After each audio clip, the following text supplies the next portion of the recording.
बिस्मिल्लाहिर्रहमानिर्रहीम। लाखों करोड़ों दरूद नबी अकरम सल्लल्लाहु अलैहि वसल्लम पर और उनकी आल पर। आज गैलप पाकिस्तान ने एक सर्वे रिलीज किया। इस सर्वे के मुताबिक 63% पाकिस्तानी कोरोना को खतरनाक नहीं समझते। यह राय सुनकर मैं हकीकतन परेशान हो गया हूं। सिर्फ आज के दिन कोरोना के 4131 मरीजों में इजाफा हुआ, जबकि 70 लोग इंतकाल कर गए। आज जनाह अस्पताल लाहौर के 60 अरकान में कोरोना निकल आया। इनमें 50 डॉक्टर्स हैं। मुल्क में अब तक 1151 डॉक्टर्स, 352 नर्सिस और 700 पैरामेडिक्स कोरोना का शिकार हो चुके हैं। कल सिंध के सूबाई वजीर मुर्तजा बलोच इंतकाल कर गए। आज पंजाब और केपीके के एमपीएस शौकत चीमा और मियां जमशेद काकाखेल भी इंतकाल फरमा गए। आज पुलिस के 2 अहलकार और लाहौर के डीओ डॉक्टर राय अफजाल भी इंतकाल कर गए, जबकि बलूचिस्तान के पीडीए के डीजी इमरान जरकून भी वबा में मुब्तला हो चुके हैं। इस्लामाबाद के 9 मुख्तलिफ इलाके आज सील कर दिए गए हैं। अस्पतालों में जगह खत्म हो रही है और डॉक्टर सर पर हाथ रखकर दुहाइयां दे रहे हैं, लेकिन आवाम इसे मजाक समझ रहे हैं। यह क्या बेवकूफी, यह क्या हमाकत है। आप वबा की संजीदगी का अंदाजा हुकूमत के आज के फैसले ही से लगा लीजिए। एक ज़ाब्ते अखलाक बनाया गया जिसको हम एसओपीज भी कहते हैं, लेकिन हमने देखा जो एसओपीज थे या जो ज़ाब्ते अखलाक था उसको बिल्कुल फॉलो नहीं किया गया। ये अगर एहतियात हमने ना की, इसका नुकसान जिस तरह पहले भी कहा गया था कि बहुत ज्यादा होगा। अवाम से अपील है कि अभी भी वक्त है कि वो बड़े स्ट्रिक्ट तरीके से इस ज़ाब्ते अखलाक पे तवज्जो दें, वरना हुकूमत मजबूर हो जाएगी कि इस लॉकडाउन को फिर सख्त करे। कोरोना हकीकतन एक सीरियस इशू है, लिहाजा खुदा के लिए इसे संजीदा लें, वरना ये आप और आपके खानदान को किसी काबिल नहीं छोड़ेगा। हम आज के इशू की तरफ आते हैं। वो शख्स जो 10 साल पंजाब का वज़ीर आला रहा, सरकारी फंड की एक पैसे की खुर्द बुर्द का इल्जाम उसमें नैब 20 महीने में साबित किया, इल्जाम नहीं लगा सके। हमारी डिमांड ये है कि जब नैब तफ्तीश करे तो इसी तरह कैमरे वहाँ लगाकर तफ्तीश करे। नैब का चेयरमैन बताए कि किस मकसद के लिए उसने 28 मई को शहबाज शरीफ के अरेस्ट वारंट जारी किए। नैब हुकूमत से इंस्ट्रक्शन ले रहा है, इमरान खान से इंस्ट्रक्शन ले रहा है, जो मैं कहता हूं कि ले रहा है। ये नैब का चेयरमैन ब्लैकमेल हो रहा है हुकूमत के हाथों, तो फिर जड़ें खोखली कर रहे हैं जमहूरियत इस मुल्क के अंदर। शहबाज शरीफ असेंबली तो इस वजह से नहीं आते कि उनको कोरोना का खदशा है, जबकि बाकी आ सकते हैं, लेकिन वो चूंकि बरहमन है और बाकी शुद्रस हैं, इसलिए वो तो आते नहीं। जब उनके पास नैब का जब वारंट जाए तो वो भाग जाते हैं और वो नमूदार होते हैं अदालत में। ये जो पैगाम था तस्वीर का, ये इसलिए था कि नहीं जी अभी तो आली पनाह अभी बिल्कुल एक्टिव है, जबकि उनके जो भाई हैं वो तो यहाँ पे अपने आप को एक किस्म का अनडिक्लेयर्ड प्राइम मिनिस्टर अनाउंस कर चुके हैं। ये इस मुल्क के खैर ख्वाह है ही नहीं। अगर ये खैर ख्वाह होते तो इनकी जायदादें इस मुल्क के अलावा अब दूसरे मुल्कों में ना होती। आज लाहौर हाईकोर्ट ने नैब के खिलाफ मियां शहबाज शरीफ की 17 जून तक जमानत ले ली। क्या ये आर्जी रिलीफ है या मुस्तकिल? और हमें हुकूमत और अपोजिशन दोनों परेशान दिखाई दे रही हैं। कौन ज्यादा परेशान है, ये हमारे आज के प्रोग्राम के इश्यूज होंगे। हमारे साथ रहिए। प्रोग्राम में दोबारा खुश आमदीद। हमारे साथ तशरीफ रखते हैं फरह हबीब साहब, पाकिस्तान तहरीक इंसाफ के साथ इनका ताल्लुक है। मलिक मोहम्मद अहमद खान साहब हमारे साथ तशरीफ रखते हैं, लाहौर में पाकिस्तान मुस्लिम लीग नून के साथ इनका ताल्लुक है। और सैयद नासिर हुसैन शाह साहब ने ज्वाइन किया है, सिंध के सूबाई वजीर है, पाकिस्तान पीपल्स पार्टी के साथ इनका ताल्लुक है। और कल सीएम सिंध को भी नैब ने रावलपिंडी ने तलब कर रखा है और इस वक्त ज़ाहिर है कल रावलपिंडी में इनकी नैब के साथ मुलाकात भी होगी। मलिक साहब, सबसे पहले आपकी तरफ आऊंगा, ये सर फरमाइएगा कि कल मियां शहबाज शरीफ साहब इसी नैब नहीं जा रहे थे कि वहां पे कोरोना फैला हुआ है, लेकिन जब आज वो हाई कोर्ट चले गए तो वहां पे तो लोगों ने यलगार कर दी उनके ऊपर, कोई डिस्टेंस नहीं रखा गया, वहां पे जाहिर है एसओपीज भी फॉलो नहीं किए गए। तो ये लाहौर हाई कोर्ट के अंदर कोरोना नहीं था जहां पे वो चले गए और नैब के अंदर कोरोना है जहां पे नहीं जाना चाहते आप? जी जैसा आपका बहुत शुक्रिया। देखिए, हम इन्हीं खदशात का इजहार तो हम कर रहे थे और हम बार बार इसरार कर रहे थे इस बात पे कि आप डॉक्टर की जो एडवाइस है उसके ऊपर उन्होंने अपने लिए ये एक आइसोलेशन की सूरत भी और क्वारंटाइन की, क्योंकि वो कैंसर से हैं, ये सबको पता है। उनके इम्यूनिटी लेवल्स लो हैं, उनको इम्यूनिटी बूस्टर्स लगते रहे हैं, ये सबको पता है। 70 ईयर्स ऑफ एज हैं, तो अभी क्यों उनको हम रिस्क पे एक्सपोज करें। लेकिन नैब क्योंकि दर पे थी कि उनको गिरफ्तार। लेकिन सर आप तो बहुत लोग बड़े वर्कर्स अपने साथ लेकर गए थे और उसमें से किसी शख्स से आपने देखे मास्क नहीं पहना हुआ था किसी ने हाथ में ग्लव्स नहीं, नहीं चौधरी पहने साहब, हुए मैं अर्ज थे, करता डिस्टेंस हूं भी नहीं था, मेरा ख्याल है चंद इंचेस का डिस्टेंस था लोगों के दरमियान। नहीं चौधरी साहब, मैं अर्ज करता हूँ क्योंकि हमने बड़ी क्लियर पार्टी की तरफ से अपने तमाम लाहौर के एमएनएज और एमपीएस को ये हिदायत दी थी कि वहाँ पे बिल्कुल इज्तिमा नहीं होना चाहिए। और ये जो लोग वहाँ पर थे इनसे भी हम बार बार अपील करते रहे। मैं ख़ुद उस वक़्त वहाँ पे था और हमें बड़ी दिक्कत पेश आई कोर्ट रूम तक जाने में, लेकिन कोर्ट रूम के अंदर भी लॉयर्स की एक बहुत बड़ी तादाद थी। वहाँ पर भी बिल्कुल कॉम्प्रोमाइज़ सिचुएशन थी कि इतना जहाँ पर हजूम इकट्ठा होगा, रश को अवॉइड करना तो लाजमी। और यही बात हम नैब से कहते रहे, यही बात हमने नैब को लिख कर भेजी और यही हमने उनसे कहा कि अगर आपको कोई ज़रूरी सवालात हैं तो आप उठा लें, स्काइप पे बात कर लें, लेकिन आपको थोड़ा क्योंकि आपके इल्म में है ये बात गालिबन या नहीं है, तो कल से काफ़ी इसके ऊपर बात तो मीडिया पे भी हो रही है कि यानी मतलब playing fraud upon the process जो होता है, यानी आप प्रोसेस के ज़रिए किसी को चीट करें या abuse of process of law करें। यानी आपने 28 मई के वारंट गिरफ्तारी जारी किए हुए हैं और फिर उसके ऊपर आपने एक कवर अप का एक कॉल अप नोटिस दे दिया और तलबीनामा जारी कर दिया और साथ आप ये कह रहे हैं कि इन सवालों के जवाब दें। अगर आपने डिसीजन कर लिया है कि आपने अरेस्ट करना है तो फिर वो इतनी नेकेड, इतनी ब्लेटेंट, इतनी बिल्कुल वाज़े मिसयूज़ ऑफ अथॉरिटी हमने कभी इससे पहले नहीं देखी। तो कोर्ट में जब हम गए तो कोर्ट में हमने पूरी कोशिश की कि पहले रजिस्ट्रार के पास हमारे वकला जब गए तो मैं भी वहीं पर था, उन्होंने वहाँ पे दरख्वास्त की कि इसको बिल्कुल कॉर्डन ऑफ कर दिया जाए, किसी को अंदर जाने की इजाज़त ना हो, बेशक पुलिस की इससे बड़ी आप हैवी कंटिंजेंट कर दें। उससे पहले तो पुलिस हमें कोर्ट तक नहीं जाने दे रही थी। पुलिस का ये पूरा लाहौर, आपका ख्याल ये कि पुलिस उनको कोर्ट के बाहर से गिरफ्तार करना चाह रही थी मियां शहबाज शरीफ साहब? जी, अगर हाई कोर्ट इंटरवीन ना करती तो वो तो कोर्ट तक नहीं जाने दे रहे थे। ये तो फिर एक petition Pakistan bar council police तो गिरफ्तार नहीं कर सकती थी उनको, ज़ाहिर है नैब ने गिरफ्तार करना था, तो पुलिस के साथ नैब के एहलकार थे उस वक्त। नहीं, देखें ना, पुलिस के जो बैरियर्स थे वो तो चौधरी साहब आप माल रोड पे वाकिफ़ हैं, वो तो उन्होंने चेरिंग क्रॉस से ऑनवर्ड्स जो रास्ता हाई कोर्ट को जाता है या गंगाराम से ऑनवर्ड्स रास्ता जो हाई कोर्ट को जाता है, अनारकली से ऑनवर्ड्स जो रास्ता हाई कोर्ट को जाता है, हाई कोर्ट से 3-3 किलोमीटर दूर 2-2 पिकेट्स लगाए हुए थे और कम से कम 50 से 100 अफराद एक एक पिकेट के ऊपर मौजूद थे। मैं यूनिफॉर्म में था, जब मैं गया हूँ तो मेरी गाड़ी की पूरी तलाशी ली गई और पूछा गया कि आपके साथ एक मेरे साथ एक थे सादा कपड़ों में थे जो यूनिफॉर्म में नहीं थे, तो I had to drop him off. Rana Sanaullah Khan को जब उन्होंने रोका तो उन्होंने कहा भी मुझे आप पे शक है, पहले आप अपनी तलाशी दें कि फिर कोई ऐसी चीज़ ना अंदर रख दें जैसी पहले रखी थी। इस तरह के वाक़यात तो वहाँ पर पेश आते रहे। ठीक हो फरह हबीब साहब, फरसा ये फरमाइए सर, ये नैब ने जब एक वारंट जारी कर दिया 28 मई को और उसके बाद 2 जून को उनको बुलवा लिया मियां शहबाज शरीफ साहब को, तो इसका मतलब ये हुआ कि नैब की अटेंशन थी कि जब वो आएंगे तो वो गिरफ्तार कर लेंगे उनको। तो ये इससे कंप्रोमाइज नहीं हो गया नैब के ये जो गैर जानबदारी है, जाहिर है उसके ऊपर तो सवालिया निशान उठ गया उसके बाद। देखें, एक तारीख है पूरी, मामला ये है कि जितना मेरे हिसाब से अपना हेल्थ इश्यूज को बुनियाद बनाकर शरीफ खानदान ने, मैं समझता हूँ कि फ़ायदा उठाया है, नरमियाँ हासिल की हैं, उसकी मिसाल पाकिस्तान की तारीख के अंदर नहीं मिलती। ये वो तमाम तर बीमारियाँ हैं, जब शहबाज शरीफ साहब बकौल उनके कि मैं 18 घंटे काम करता हूँ, 20 घंटे काम करता हूँ, ये तमाम तर बीमारियाँ उस वक्त भी उनके साथ थी।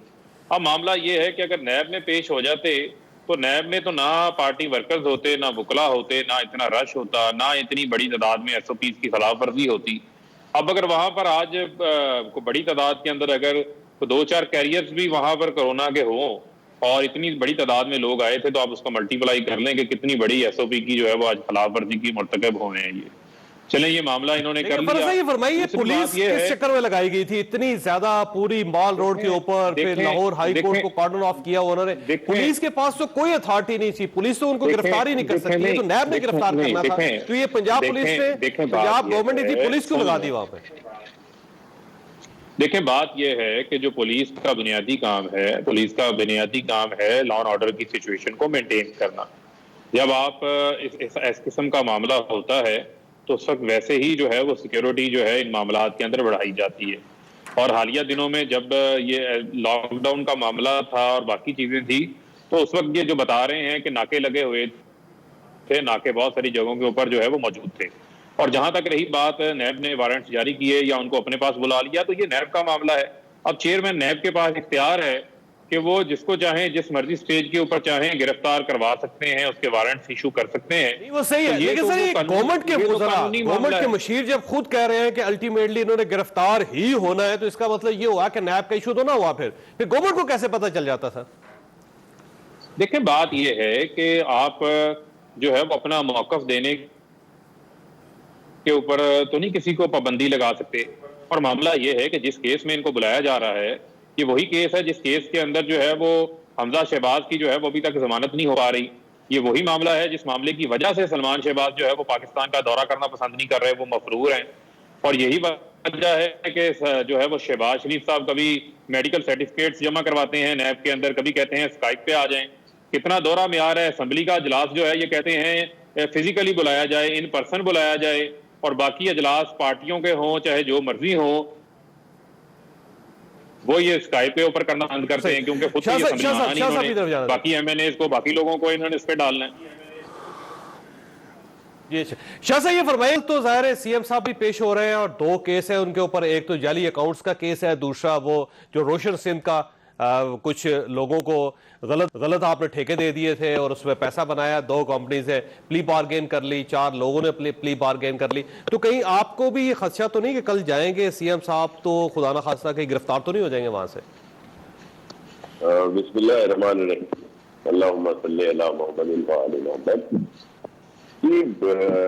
जाहिर है, एक तो इनसे कोई बई तो है नहीं, कुछ भी ये कर सकते हैं, लेकिन मेरे जाती ख्याल में ऐसा मुमकिन इसलिए नहीं है कि ये केस जो है इसमें तो कोई ऐसा सिलसिला ही नहीं है कि जिसमें मुराद अली शाह साहब की कोई इन्वॉल्वमेंट हो। तो एक पुराना केस था और कभी भी इनको इस केस में पहले नहीं बुलाया गया, और ये उस वक्त फाइनेंस मिनिस्टर थे। ठीक हो गया। और इनका तो किसी तरह भी नहीं बनता, ये सिर्फ जैसे एक हाइप क्रिएट करनी होती है, या इन्होंने कहा होगा कि बेबी ये ना है तो ये नया सिलसिला, जैसे वो पहले कमीशन में एक ढोंग रचाया गया कि वो जो रिपोर्ट कमीशन बनाया गया उसमें टीओआरटी के 2018, 19, 20 की बात होगी, वो 17 की बात ले आए कि जी सिर्फ डाइवर्ट करने के लिए, और ये पीटीआई का बड़ा। लेकिन इस केस में 30 करोड़ रुपया नैब रिकवर कर चुका है। शाह साहब ये ज़हन में रखें, 30 करोड़ रिकवर हो चुका है, 2 कंपनीज जो प्ली बार्गेन कर चुकी हैं, 4 लोग प्ली बार्गेन कर चुके हैं, और वो कह चुके हैं कि ये गवर्नमेंट का इशू था। मैं अर्ज सुनते हैं, गवर्नमेंट का इशू या जो भी है वो तो जाहिर इंक्वायरी हो, सारा कुछ है। मैं उस महकमे के मिनिस्टर जो थे मुराद अली शाह साहब, मैं उस वक्त चीफ मिनिस्टर मुराद अली शाह साहब थे, ना ही कोई ठेकेदार जो है, कोई कॉन्ट्रैक्टर जो है वो कोई उनका अजीज या उनकी किसी दोस्त या कोई ऐसा मसला है।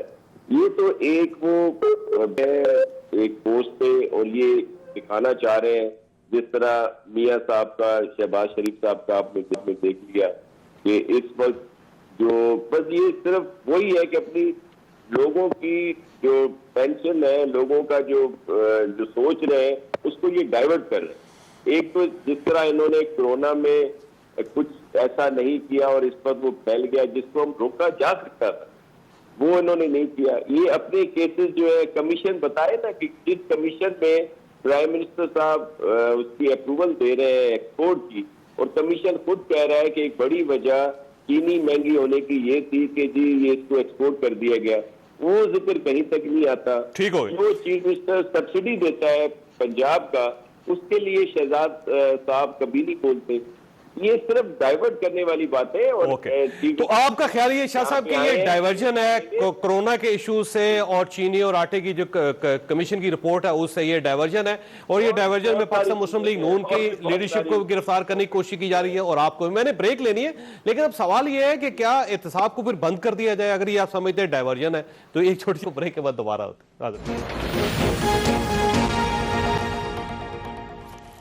प्रोग्राम में दोबारा खुश आमदीद। मलिक साहब ये फरमाइए सर, अब 9 जून है आपके पास, नैब ने बुलवाया हुआ है, अब तो ज़ाहिर जमानत पे भी है, 17 जून तक आपको नैब गिरफ्तार तो कर नहीं सकता। अब मियां शहबाज साहब चले जाएंगे नैब के सामने, उन सवालों का जवाब दे देंगे जो नैब उनसे लेना चाह रहा है?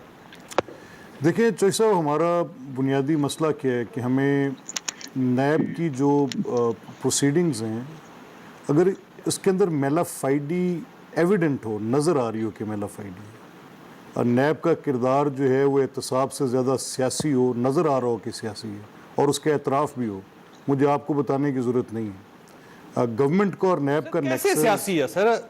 देखिए ना सर, आपके चलिए चेक्स हैं 17 अरब चलिए रुपए की मनी लॉन्ड्रिंग है। मैं उसकी वजाहत कर दूं। देखिए मैं नैब के सियासी एक नौजवान 18,000 तनख्वाह ले रहा है, नहीं, उसके नहीं, अकाउंट से नहीं, ऐसे नहीं, देखिए, निकल रहे हैं, तो साहब, आपने ऐसे जवाब देना है बस। नहीं, देखिए बात सुने ना सर।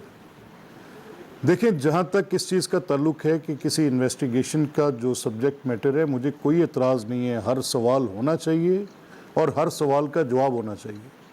लेकिन अगर जवाब लेने के बजाय मकसद सिर्फ गिरफ्तारी हो तो ये कोई कानून की पासदारी या कानून की अमलदारी थोड़ी है।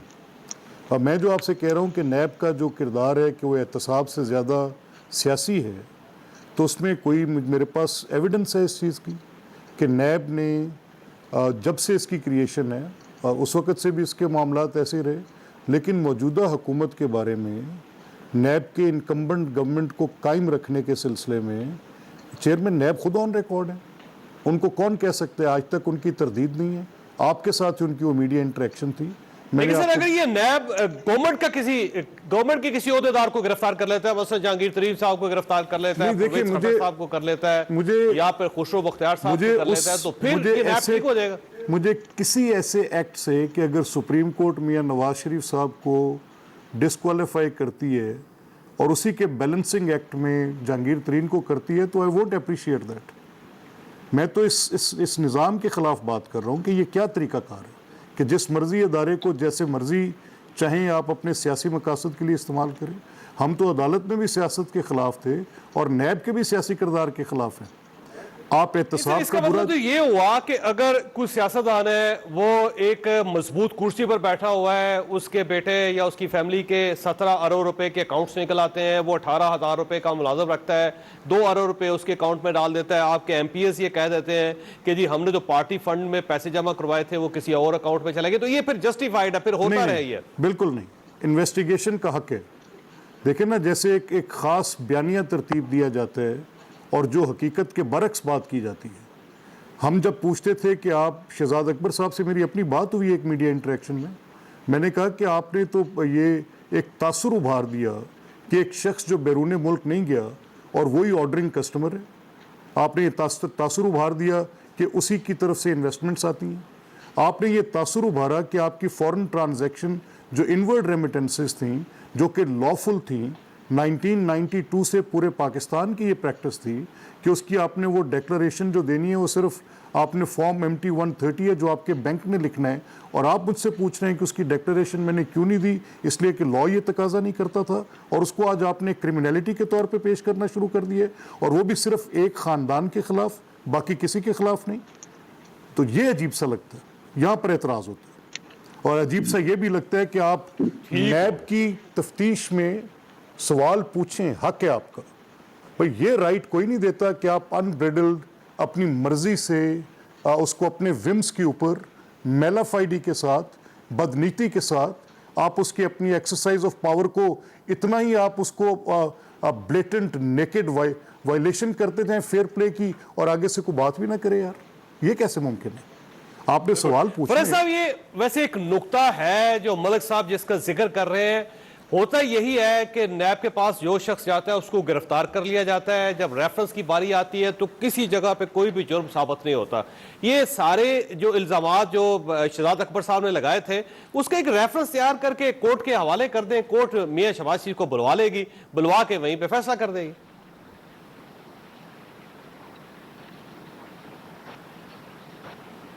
फरज साहब, मेरी आवाज आ रही है? जी, अच्छा नहीं, देखिए मेरा ख्याल फरज साहब को आवाज नहीं जा रही। नहीं, मुझे आपकी आवाज आ रही है। मैं समझा, सवाल सुने आपने? मैं समझा शायद आप फरुख, जी फरज साहब, जी मैं समझा फरुख से पूछ रहे हैं। मैंने आपका सवाल सुन लिया, मैंने आपका सवाल सुन लिया, मैं आपको जवाब दे रहा हूँ।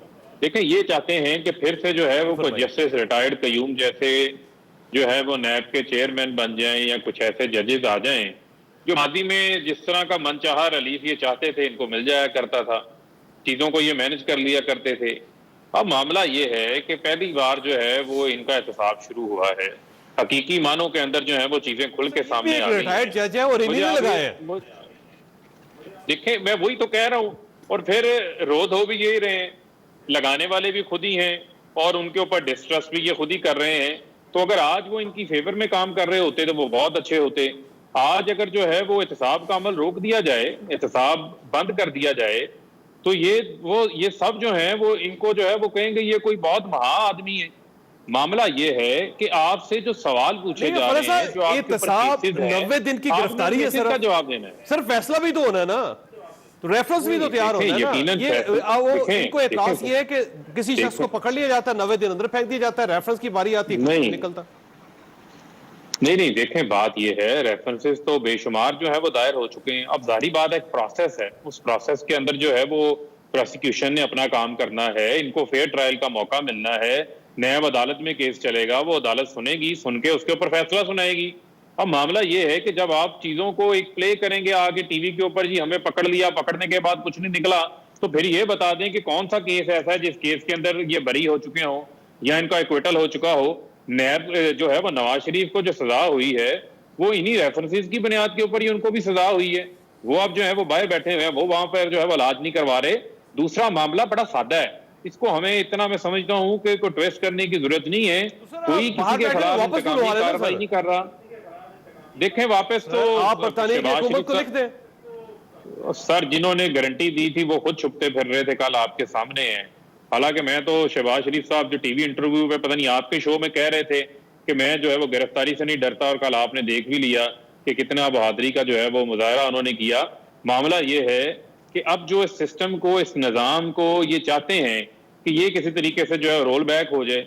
आज जो है वो एहतसाब का अमल रोक दिया जाए, आज जो है वो करप्शन के ऊपर बात करनी बंद कर दिया जाए, आज इमरान खान जो है वो माफिया के खिलाफ इंक्वायरियां करानी बंद कर दे। इशू ये है चीनी माफिया के खिलाफ करवाई तो इमरान खान बहुत अच्छा हो जाएगा। चाहिए, एहतसाब भी होना चाहिए, लेकिन सिर्फ अपोजिशन क्यों? सर, जो हुकूमत के अंदर बैठे हुए हैं, जो चीनी की रिपोर्ट है आपके सामने है, जो आटे की रिपोर्ट है, आटे की रिपोर्ट में तो बात ही नहीं हुई अब तक सर। उसमें सिर्फ एक मिनिस्टर ने इस्तीफा दिया और बात खत्म, जबकि उसके अंदर तो 100 रखा गया। ना चौधरी साहब, देखें, बात यह है कि आपने बड़ा अच्छा सवाल आपने किया।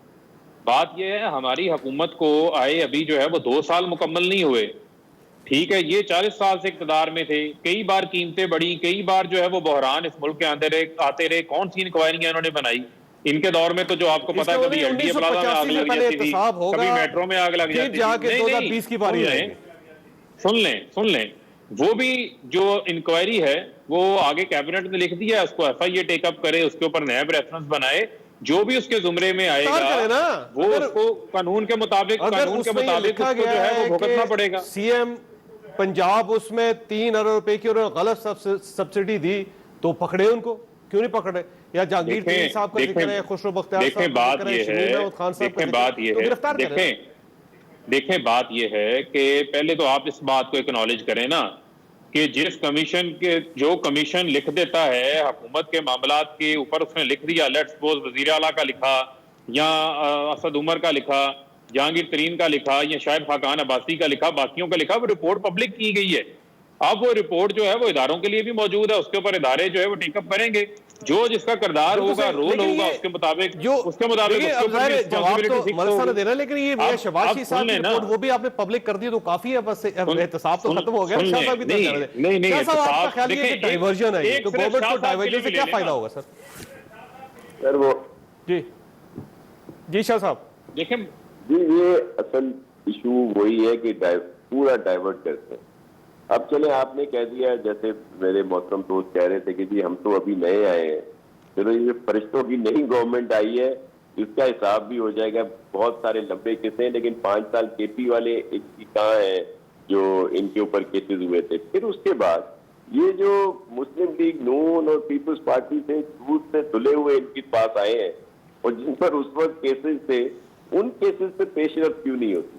सिर्फ ये क्यों होता है कि पीपल्स पार्टी तो शुरू से भुगत रही है और अब उसमें पीएमएलएन भी शामिल हो गई है। तो चौधरी साहब, आपके प्रोग्राम, आपके अपने प्रोग्राम में बड़े क्लिप होंगे, बड़ा अलमिया है हमारा पाकिस्तान का, कि जिस तरह अभी मेरे दोस्त मेरे मेहरबान है पीटीआई से, जो ये बातें कर रहे हैं। इसी तरह की बातें PMLN वाले भी किया करते थे। जब पीपल्स पार्टी तो शुरू से भुगत रही है ना, तो कुछ दिनों के बाद देखिएगा PTI वाले भी एक ही साइड पे हमारे साथ होंगे, कोई और यहाँ बातें कर रहा होगा। तो ये एक सिलसिला अलमिया है। अगर PTI जो ये दावा करके आई कि हम जी बिल्कुल नई तर्ज हुकूमत लाएंगे, फरिश्ते हैं, दीगर हैं, चले हम लोग तो बहुत बुरे से ही PMLN और पीपल्स पार्टी वाले, इन्होंने अगर एहतसाब का नारा लोग इन पर तब एतबार करते जब ये अपनों से शुरू करते। चले 2 साल का मैं नहीं बात करता, जो पहले वाले इनके पास आए हैं, जो इनकी ड्राई क्लीनर मशीन में आ जाए वो क्या बिल्कुल ही ड्राई क्लीन होके बाहर आ जाता है। अगर ये वाला इसका यही वजह इनके बयानिए को नुकसान पहुंचा रही है, ये अपनी पहले हिसाब करें, BRT का करें, आलम जब्बा का करें, दीगर उनका करें, अब इसको छोड़ देना चीनी और ये तो होगा ही नहीं। ये तो मैं आपको अभी बता दूं कि ये इसका कुछ भी नहीं होने वाला, क्योंकि अभी से इन्होंने वो मियां साहब वाले केस शुरू कर दिए। मुराद अली शाह साहब का जिस केस में कोई चीज नहीं बनती उनको कल बुला लिया है। अच्छा, वैसे एक सवाल शाह साहब आपके पास ही छोड़ के जा रहा हूं, वापस पे ही आ तरफ आऊंगा। सवाल बड़ा सिंपल है कि कल अगर खुदा ना खास्ता चीफ मिनिस्टर साहब को गिरफ्तार कर लिया जाता है तो आपने नए चीफ मिनिस्टर का कोई बंदोबस्त कर लिया या नहीं? छोटी सी ब्रेक और ब्रेक के बाद दोबारा हाजिर होता है। प्रोग्राम में दोबारा खुश आमदीद। शाह साहब, जो आपके खदशात हैं और जिस तरह पाकिस्तान मुस्लिम लीग नून और सब लोग मिलकर एतराज़ात कर रहे हैं और सब के अपने अपने खदशात का इजहार कर रहे हैं, कहीं खुदा ना खास्ता ऐसा ना हो जाए कि CM साहब को गिरफ्तारी कर लिया जाए, और अगर ऐसा हो गया तो कोई पेशबंदी की है, आपने प्लानिंग की है कोई? सर अव्वल तो इंशाल्लाह अल्लाह पाक करम करेगा, ऐसी कोई बात ही नहीं है। जिस केस में कुछ भी इन्वॉल्वमेंट नहीं है मुराद अली शाह साहब की, और उसमें इस तरह की बात वो नहीं कर सकते। लेकिन अगर खुदा ना खास्ता ऐसी बात होती भी है तो हमारे चेयरमैन बिलावल भुट्टो जरदारी साहब ने पहले ही कह दिया है, जब आपने याद होगा कुछ दिन पहले भी इसी तरह की बड़ी तेजियां और फुर्तियां दिखाई गई थी, तो उन्होंने कहा है कि चीफ मिनिस्टर 2023 तक मुराद अली शाह साहब ही, वो जेल में हो, रेल में हो, ड्राइंग रूम में हो, CM हाउस में हो, जहां भी हो, चीफ मिनिस्टर सिंध का मुराद अली शाह ही रहेगा। ये जो मर्जियां कर लें और इनकी ये ख्वाहिश कभी पूरी नहीं होगी। ये डिस्टेबलाइज भी सिर्फ सिंध गवर्नमेंट को इसलिए कर रहे हैं कि मुराद अली शाह साहब सबसे अच्छा काम कर रहे हैं। ये मिला लें आप दीगर जो भी चीफ मिनिस्टर साहिबान है, मेरे लिए बड़े काबिल एहतराम है, लेकिन आप देख लें कि इतनी इश्यूज के बावजूद डेवलपमेंट आपको सिंध में नजर आएगी। अब देख लें कोरोना का, कोविड का जो इशू हुआ, इस पे सबसे ज्यादा काम किसने किया? हमने 26 फरवरी से टास्क फोर्स बना के उस पर काम शुरू किया। इन्होंने, इनकी सीरियसनेस ये थी फेडरल गवर्नमेंट की कि प्राइम मिनिस्टर साहब ने 13 मार्च को पहली मीटिंग बुलाई है और सिर्फ एक ट्वीट किया है। ये वायरस चौधरी साहब रोका जा सकता था, ये हमारा यहाँ का नहीं था, ये बाहर से आया था। अगर जो मुराद अली शाह साहब ने कहा था उस वक्त कि प्रॉपर लॉकडाउन करें, बॉर्डर्स पर, एयरपोर्ट पर मुकम्मल इंतजामात हो, और जो लोग आ चुके थे उनको ट्रैक किया जा सकता था, टेस्ट किया जा सकता। वो हमारी गलती थी शाह साहब, इसमें कोई शक नहीं, और उस गलती का खमियाजा पूरा पाकिस्तान बर्दाश्त कर रहा है। या तो लॉकडाउन करना चाहिए था तो फुल कर देते मुकम्मल तौर पे, ऐसा जैसे 15 दिन यहाँ पे चिड़ी भी फड़फड़ा ना सकती, तो उससे आज हालात मुख्तलिफ होते। फरज साहब, उनका ख्याल ये है, फरज हबीब साहब ख्याल ये है सिंध गवर्नमेंट का कि अगर खुदा ना खास्ता किसी वक्त मुराद अली शाह साहब गिरफ्तार भी हो सकते हैं तो ये पहले CM होंगे जो जेल से अपना सूबा चलाएंगे। नहीं, वो तो कह रहे हैं कि चाहे वो रेल में हो, ड्राइंग रूम में हो, किसी बाग में हो, CM वही होंगे। तो वो तो उन्होंने तय किया हुआ है, क्योंकि वो कह रहे हैं बहुत अच्छा काम कर रहे हैं। मैं भी मानता हूँ वाकई बहुत अच्छा काम कर रहे हैं। देखे ना, जिस बंदे ने ओमनी ग्रुप को जो है वो 4 अरब रुपए की सब्सिडी दे दी, वो ओमनी ग्रुप जो 2008 के अंदर जिसकी 1 शुगर मिल थी, आज उनकी 11 शुगर मिलें हैं।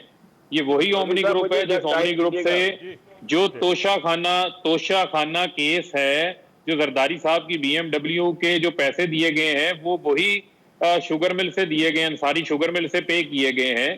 तो वो तो सबको पता है कि वो किस तरीके से उनकी खिदमत कर रहे हैं। तो वाकई बहुत अच्छा काम कर रहे हैं। ऐसा खिदमतगार गिरफ्तार किया, किसके खिलाफ फैसला हुआ, किसके खिलाफ कोई एक हतमी डिसीजन हुआ? शेख साहब, रेफरेंसेस तो दायर हो चुके हैं। अब आप देख लें कि पीछे अनवर मजीद साहब की जमानत भी खारिज हुई है। अब मामला ये है कि ये चीजें तो खुल के यहाँ है सामने, वो तो आगे आएंगी। अब ये है कि किसको गिरफ्तार करना है, किसने नहीं होना, ये तो नैब ने फैसला करना है। वो नैब जाने, ये जाने। वो पंजाबी में कहते हैं जिसने गाजरें खाई हैं पेट भी उसका दर्द करेगा। अब मामला ये है कि ये तो कल पेश होंगे तो पता चलेगा कि कल क्या मामला होता है। मैं आपको अर्ज करूं, जी शाह साहब का रिस्पांस सुनिए सर। जी शाह साहब, ये एक बहुत बड़ा मफरूजा झूठ, वो जो बयानिया इनका गलत बयानिया, लोगों को डाइवर्ट करना। ओमनी ग्रुप को जितनी भी सब्सिडी सिंध गवर्नमेंट ने दी है शुगर मिलों को, उसका 15% है कुल। 85% जो है वो दूसरों को दिया गया, क्योंकि हमने काश्तकारों के लिए सब्सिडी दी, जिसमें 14% तो सिर्फ जहांगीर तरीन साहब की मिलों को है। क्या वो हमारी पीपल्स पार्टी के थे?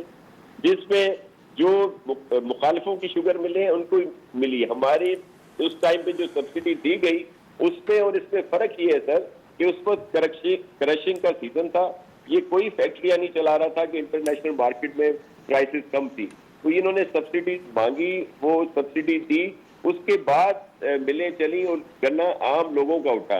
हर डिस्ट्रिक्ट या जहां जहां ये मिले हैं तो अक्रॉस द बोर्ड सबको दी है। बिल्कुल सही। जो हमेशा इल्जाम लगा दिया जाता है ओमनी ग्रुप के लिए, ये मैं वजाहत कर दूं कि जितनी भी सब्सिडी दी है सिंध गवर्नमेंट ने, वो 15% ज्यादा से ज्यादा ओमनी ग्रुप को मिली है, 85% बिल्कुल सही को मिली है। मुझे वैसे मन साहब की तरफ जाए, मन साहब ये फरमाइए सर, देखिए, 9 अरब कभी नैब के सामने पेश नहीं हो गए, फैसला कर लिया आपने। 9 अरब में से 4 अरब ओमनी को गया है। 9 अरब टोटल दिया, उसमें से 4 अरब ओमनी को गया है। ये तो कमीशन की रिपोर्ट के अंदर लिखा हुआ है। जी शाह साहब, आपको जवाब देना चाहें। जी, मैं आपका सवाल सुन नहीं पाया सर कि ये अब ये इसी पे बात कर लें। ये भी इनको कहें आप प्रोग्राम रख लें, सारे डॉक्यूमेंट बुलवा लें। इस वक्त तक ओमनी ग्रुप को अगर सिंध गवर्नमेंट से जितने भी साल गुजरे हैं, साईं कायम अली शाह से लेकर साईं मुराद अली शाह साहब तक, 2 अरब से ज्यादा सब्सिडी नहीं दी गई। ठीक हो गया, रिकॉर्ड पर मौजूद है। और फिर ये बिल्कुल एक प्रोग्राम करें चौधरी साहब, ताकि दूध का दूध, पानी का पानी हो। ये सिर्फ इल्जाम लगाते हैं और कुछ भी नहीं है, ये सिर्फ एक लोगों का डाइवर्ट डाइवर्जन। जी बोले साहब, मन साहब जवाब दीजिए। सर, ये मियां शवाशी साहब कभी नैब के दफ्तर नहीं जाएंगे आप? नहीं, देखिए चौधरी साहब, मैंने आपसे बड़ी वजाहत के साथ आपके साथ बात की है। हमने जितनी भी नैब की जो हमारे साथ उनकी जितनी भी मेलाफाइडी है, जो भी उनकी बैड इंटेंशन है, वो कोर्ट के सामने रखी है। अब ये नोटिस इन्होंने भेजा है, हम इसकी लीगल कानूनी पोजीशन देखेंगे। अब यह मसला क्या है या मुश्किल क्या है? मुश्किल ये है कि एक लॉ ये डिमांड करता है कि एफबीआर के साथ मेरा जो कंसर्न है मैं वो एफबीआर के आगे सबमिट करूं, एससीसीपी के साथ जो मेरा कंसर्न है वो मैं एससीसीपी के साथ उसको मैं सबमिट करूं। लेकिन यहाँ पर ये कह रहे हैं क्योंकि शहबाज साहब एक पब्लिक ऑफिस होल्डर थे और वो चाहे किसी भी तरह से अपनी फैमिली बिजनेस से डिटैच्ड हैं, तो हमने प्रोब करना ये नैब को दे दें। बड़ी अजीब मंतक है। चलें, खैर एनीवेज हमने वो दे भी दी हैं। अब नैब को डॉक्यूमेंट्स पढ़ने नहीं आते तो हमारा क्या गुनाह है? हम अदालत में लेके चले जाएंगे। और नैब की हालत ये है कि हमजा साहब वाले केस में तो इसका मतलब नैब ने में नहीं जाएंगे। और ये किस हद तक बात दुरुस्त है सर कि मियां शवासी साहब लाहौर से अपने घर से इसलिए बाहर नहीं निकल रहे कि उनको खतरा है कि अगर वो इस्लामाबाद गए, सेशन के लिए भी आए इस्लामाबाद, तो यहाँ से गिरफ्तार कर लिए जाएंगे, या वो किसी ताजियत पे गए तो वहां से गिरफ्तार कर लिए जाएंगे, किसी और शहर गए तो वहां से गिरफ्तार कर लिए जाएंगे। नहीं, देखिए ना, ये तो बिल्कुल आपके सामने मेरे कहने से क्या फ़र्क पड़ेगा। पूरी हुकूमती मशीनरी, पूरे वज़रा, पूरी काबीना चीख कर बता रही है कि हमने गिरफ्तार करना है। वो कभी इशारों के नाम में बात करते हैं, कभी सीधा नाम लेकर बात करते हैं। और जो नैब को और गवर्नमेंट का आपस में नेक्सस है। पर सर, ये वैसे मियां शवासी साहब को क्यों गिरफ्तार करना चाहते हैं? वैसे शिबली साहब ने आज कह दिया कि वो अपने आप को प्राइम मिनिस्टर समझते थे, इसलिए हम उनको गिरफ्तार करना चाहते हैं। नहीं, देखिए, इनको 2 साल का जो इनका एब्सोल्यूट फेलियर है, हर काउंट पे देख लें, गवर्नेंस पे देख लें, आप इनकी इकोनॉमी देख लें, हर तरफ इनका जो फेलियर। देखिए बात ये है चौधरी साहब, शहबाज शरीफ साहब ने जो किया है, जो बोया वही काटना है। अगर आप जो है वो आप अपने बच्चों को कारोबार में साथ में लाया हुआ था, बच्चे आपके बाहर चले गए, दामाद अली इमरान वो भी मुल्क से बाहर चला गया। अब अगर कुछ चीजें सामने आई हैं, जो केसेस सामने आ गए हैं, जो इन्होंने फ्रंट कंपनियां बनाई हुई थी, जिस तरीके से पैसे शहबाज शरीफ के अपने अकाउंट के अंदर गए हैं, तो अब इनको जो है वो नैब बुला के पूछे ना, या इनसे हिसाब ना मांगे, या इनका एहतसाब ना करे, तो क्या इनको चाय, कॉफी, बिस्किट और सैंडविच पेश किए जाएं? मैं तो ये बात तो समझ से बालातर है कि इतनी जो है वो साफ और ओपन एंड शट केस कोई है ही नहीं है जितना केस ये सामने आया है।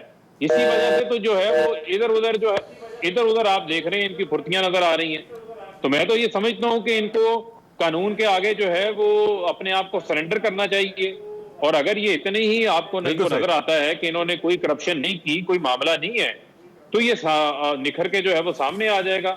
ये इनको खौफ किस चीज का है, छुपते किस चीज से? आपने फैसला बहरहाल आपने करना। मैं दोबारा कोरोना पा रहा हूं, कोरोना एक सीरियस इशू है, अल्लाह का वास्ता इसको सीरियस ले, नहीं तो ये आपकी जिंदगी अजाब कर देगा। अल्लाह ताला आप और आपके अहले खाना को किसी मुसीबत से महफूज रखे। अल्लाह हाफिज।